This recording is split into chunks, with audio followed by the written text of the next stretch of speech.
दोस्तो हो, अत्यंत महत्त्वाचा व्हिडिओ आहे. पूर्ण व्हिडिओ शेवटपर्यंत पहा. गेले 2 दिवस सोशल मीडियावर फक्त आणि फक्त राहुल गांधींची धूम होती. हजारो पोस्ट फेसबुकवर, हजारो ट्विट्स ट्विटरवर किंवा इंस्टाग्रामवर, हजारो रील्स आली राहुल गांधींच्या शनिवारच्या पुण्यातल्या कार्यक्रमाचं कौतुक करणारे. अनेकांनी ही रील्स शेअर केली आणि राहुल गांधींची जी नवी लोकप्रियता आहे त्यामध्ये आपण सहभागी आहोत हे सांगण्याचा प्रयत्न केला. आज मी राहुल गांधींची नक्कल करणाऱ्यांविषयी बोलणार आहे. शनिवारी राहुल गांधींचा कार्यक्रम पुण्यात पार पडला. त्याला प्रचंड प्रतिसाद मिळाला.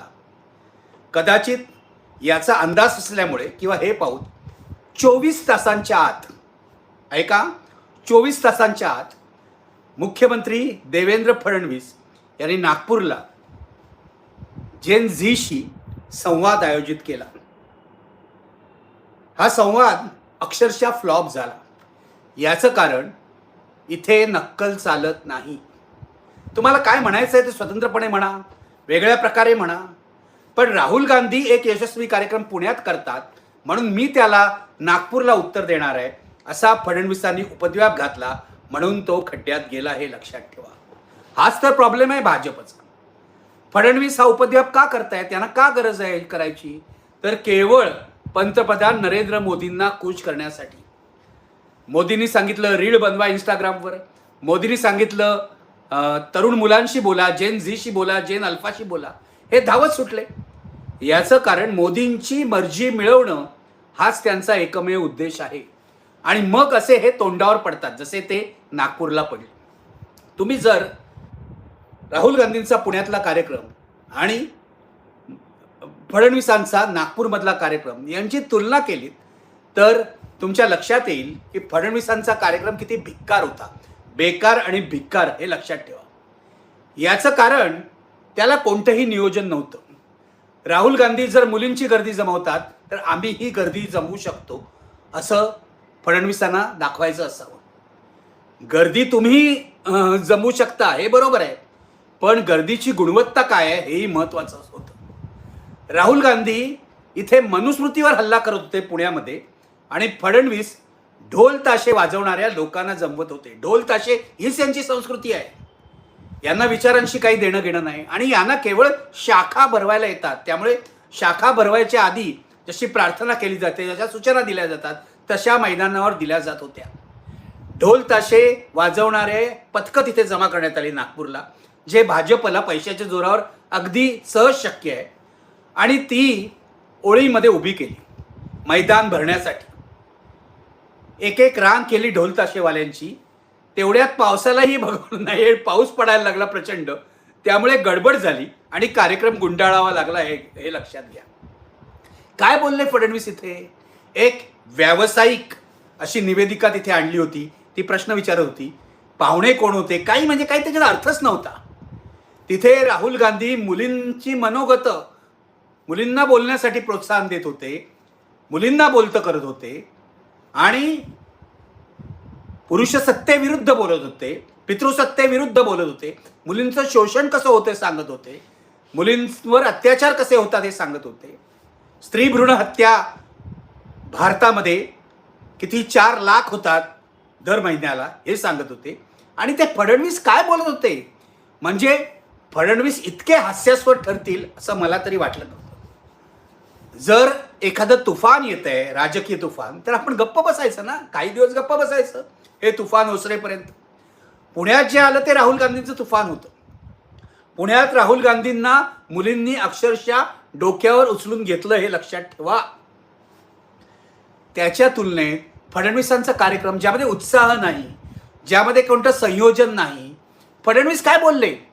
फडणवीस सांगत होते बाबरी मशीद बांधण्यासाठी आपण कसे गेलो कारसेवक बनून 18व्या आणि 20व्या वर्षी, किंवा तिरंगा लावायला लाल चौकामध्ये आपण गेलो. फडणवीसांना काय वाटतं की बाबरी मशीद पाडण्यासाठी आपण अयोध्येला गेलो, तिरंगा लावायला लाल चौकामध्ये गेलो, पण तिथे तिरंगा लावता आला नाही म्हणून आम्ही तो पंतप्रधान दिला. अशा भंपक कथा सांगून, अशा भाकड कथा भाजपच्या सांगून भाजपने देशामध्ये जी हिंदू मुस्लिम दरी निर्माण केली त्यामध्ये एका पिढीची आहुती पडलेली आहे. एक पिढी खतम झालेली आहे 1985 पासून. ह्या नव्या पिढीला, या जेन झीला, जेन अल्फाला तुम्ही बाबरी मशीद पाडायला गेला. एक तर बाबरी मशीद पाडणं हे फडणवीसांना सांगितलं पाहिजे पुन्हा पुन्हा, आणि भाजपवाल्यांना सांगितलं पाहिजे, मोदी शहांना सांगितलं पाहिजे. हे एक गुन्हेगारी कृत्य होतं असं सुप्रीम कोर्टाने म्हटलेलं आहे. तेव्हा गुन्हेगारी कृत्यात सामील झाल्याबद्दल फडणवीसांना पण खरं तर अटक केली पाहिजे. होते ते तुरुंगात होते, म्हणाले मी तुरुंगात, पण तुम्ही स्वातंत्र्य मिळवण्यासाठी तुरुंगात गेला नव्हतात. तुम्ही घटनेवर हल्ला करण्यासाठी तुरुंगात गेला होतात, गुन्हेगारी कृत्य करण्यासाठी तुरुंगात गेला होतात. आणि हे सांगताय तुम्ही नव्या पिढीला.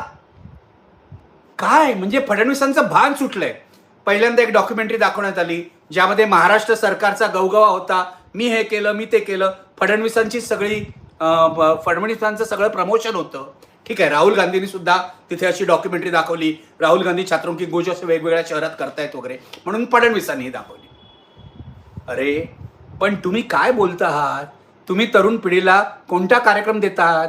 तरुण पिढीच्या मागण्या काय आहेत, त्यांच्या आकांक्षा काय आहेत, त्यांची स्वप्न काय आहेत, याकडे तर बघा. जंतर मंतरच्या आंदोलनानंतर मी तुम्हाला सांगतो, नरेंद्र मोदी, अमित शहापासून देवेंद्र फडणवीस पर्यंत, आणि खाली सुद्धा, खाली तर सगळे दगडच भरलेले आहेत, खाली सुद्धा सगळे भाजपवाले हे गोंधळलेले आहेत. त्यांना असं वाटतंय तरुण पिढीशी आपला संवाद तुटलेला आहे. तरुण पिढीशी तुमचा केवळ संवादच तुटलेला नाही आहे, तर तरुण पिढी तुमच्या सरकारवर नाराज आहे. तुम्ही काय करताय? तुम्ही ढोल ताशाची पथकं गोळा करून, त्यांचे कार्यक्रम करून तरुण पिढी पुढे काय ठेवताय? कोणता कार्यक्रम ठेवताय? तरुण पिढी मागते की आमच्या शाळा नीट करा, आमची शिक्षण व्यवस्था नीट करा, पेपर फुटू नयेत, पेपर फुटणार नाहीत असा काहीतरी चोख बंदोबस्त करा. हे करायच्या ऐवजी ढोल ताशाच्या पथकानी त्यांचा मेंदू बधीर करून, त्यांचे कान बधीर करून तुम्ही काय साधताय देवेंद्र फडणवीस? एकेकाळी तुम्हाला अक्कल आहे असा आमचा समज होता, जो नंतर तुम्हाला अक्कल आहे, पण ती अक्कल वाममार्गाला गेलेली आहे. ती अक्कल भलतीकडे वावरते आहे असं नंतर लक्षात आलं. आणि महाराष्ट्रामध्ये जे पक्षांतर कांड घडलं, पक्ष फोडीफोडी झाली, त्याचे तुम्ही सूत्रधार आहात हेही नंतर लक्षात आलं. त्यामुळे आता तुमच्या लक्षात येत नाही आहे की नव्या पिढीला काय पाहिजे. तुमचा काळ संपला, मोदींचा काळ संपला, अमित शहांचा काळ संपला. आता राहुल गांधींचा काळ सुरू झालेला आहे, आणि तरुण पिढी राहुल गांधींना आपला प्रतिनिधी मानते हेही तुमच्या लक्षात येत नाही. तिथे पुण्याच्या व्यासपीठावर राहुल गांधी एकटेच होते, आणि ह्या मुली होत्या, बोलणाऱ्या मुली होत्या. इथे नागपूरला बघा, भारतीय जनता पक्षाच्या कोणत्याही कार्यक्रमात जशी व्यासपीठावर बसणाऱ्या पुढाऱ्यांची भाऊगर्दी असते तशीच होते. आणि कोणाला बोलवलं? 2 उद्योजक ज्यांचा काही आगापिछा नाही, ते म्हणे प्रेरणास्थान तरुणांचे. आणि तिलक वर्मा, अरे तिलक वर्माची कामगिरी काय आहे तरुणांना संदेश द्यायला? यांना काहीतरी कार्यक्रम करायचा होता राहुल गांधींना तोंड देण्यासाठी, आणि तो फसला, हे लक्षात घ्या. आणि फडणवीस, तुम्ही जर अशा प्रकारे नव्या पिढीशी बोलायला जाल तर तुमचे सगळे कार्यक्रम फसणार आहेत, हे लक्षात घ्या. तुम्ही तोंडावर पडणार आहात. देवेंद्र फडणवीस राहुल गांधींचा कार्यक्रम पुण्यातला जाहीर झाल्यापासून अस्वस्थ होते. खरं तर त्यांनी अस्वस्थ व्हायची काहीच गरज नव्हती, पण तिथे नरेंद्र मोदींनी आपल्या सगळ्या सहकाऱ्यांना, मंत्रिमंडळातल्या सहकाऱ्यांना, मंत्रिमंडळाबाहेरच्या सहकाऱ्यांना सांगितलं होतं की आता तुम्ही तरुण पिढीशी बोला, इंस्टाग्रामवर रील्स करा, कॉलेजमध्ये जा, विद्यापीठात जा, आणि तरुण पिढीशी संवाद साधा. आता तरुण पिढीशी संवाद साधा म्हटलं, मुद्दा काय संवादाचा? तुम्ही जाऊन काय बोलणार आहात? तरुण पिढीला काय सांगणार? आम्ही राम मंदिर कसं बांधलं? जे राम मंदिर तुम्ही बांधलं त्या राम मंदिरामध्ये तुमच्याच लोकांनी चोऱ्या केल्या, हे तरुण पिढीला माहिती आहे. ती रोज बघते. तुम्हाला असं वाटतं की इंस्टाग्रामवर मुलं फक्त रील्स बघतात, इंटरनेटवरून ते सगळी माहिती मिळवतात, त्यांना हेही माहिती आहे तुम्ही चोऱ्या केलेल्या आहे. काय सांगणार तुम्ही? म्हणून मग फडणवीसांनी आपलं नेहमीचं अस्त्र उगारलं, चिखलफेक करायची. म्हणजे राहुल गांधींच्या कार्यक्रमाला पैसे देऊन, 25 आणि 30 हजार रुपये देऊन बोलवल्या जातात मुली. कार्यक्रम तिथे 4 तास मुली होत्या. राहुल गांधी 1 तास मुलींशी बोलत होते, 1 ते 1.5 तास. या 4 ते 5 तासामध्ये मुली पैसे देऊन आणलेले आहेत असं कुणाला जर वाटलं असेल तर त्या माणसाची बुद्धी थाऱ्यावर नाही असं मी म्हणेन. उत्स्फूर्तता होती त्याच्यामध्ये. मुली घोषणा देत होत्या, मुली राहुल गांधी काय म्हणतायत हे शांतपणे ऐकत होत्या. जेव्हा राहुल गांधींनी स्मॅश द पॅट्रियार्की असं म्हटलं तेव्हा मुलींनी टाळ्या वाजवल्या. मनुस्मृतीचा धिक्कार केला तेव्हा मुलींनी त्यांचा जय जयकार केला. हे लक्षात घ्या. तुम्ही कोणता विचार दिलात नागपूरच्या तुमच्या जैन झीच्या संवादामध्ये? तुम्ही कोणता विचार दिलात की आम्ही बाबरी मशीद पाडायला गेलो, आम्ही तिरंगा यात्रा काढली आणि लाल चौकामध्ये तिरंगा लावायला गेलो? देशभक्तीच्या कालबाह्य कल्पना आता उपयोगी येणार नाहीत. म्हणून तुमची वंदे मातरमची कल्पनाही आता उपयोगी येत नाहीये. तुम्ही लोकांना सांगताय वंदे मातरम 6 कडवी म्हणा.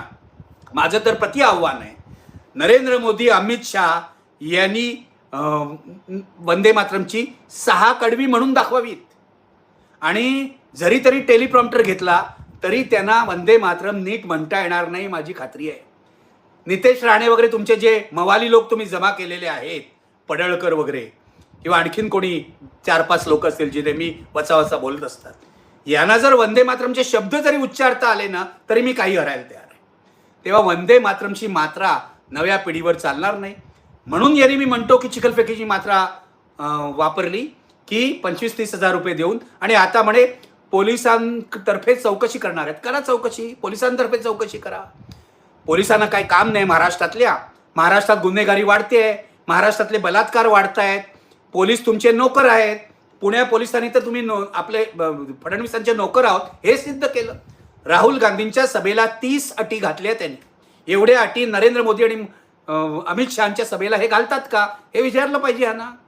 दुसरा मुद्दा, नरेंद्र मोदींचे जसे फडणवीस चेले सपाटे आहेत तसेच फडणवीसांचे चेले सपाटे महाराष्ट्रात आहेत. त्यापैकी एक आहे चित्रा वाघ यांना कसलंच भान उरलेलं आहे असं मला वाटत नाही. ते आधी राष्ट्रवादी काँग्रेस पक्षात असताना शरद पवारांची चमचेगिरी करायच्या, आता फडणवीसांची करतात. चमचेगिरी करून पदं मिळवणं आणि स्वतःच्या नवऱ्यावरचे भ्रष्टाचाराचे आरोप लपवणं एवढाच त्यांचा उद्योग आहे. त्यांनी असं म्हटलं की महिला रिझर्वेशन अंमलात आणा, काँग्रेस पार्टी त्याला विरोध का करते? चित्रा वाघांना माहीत नसेल पण निदान फडणवीसांना तर माहीत पाहिजे की 2023 साली महिलांच्या 33% राखीव जागांचं विधेयक मंजूर झालं लोकसभेमध्ये आणि राज्यसभेमध्ये. ते अजून मोदी सरकारने अंमलात आणलेलं नाही. या विधेयकाला काँग्रेस पक्षाने पाठिंबा दिला होता, सर्व विरोधी पक्षांनी पाठिंबा दिला होता, पण ते मोदी सरकारने अजून अंमलात आणलेलं नाही.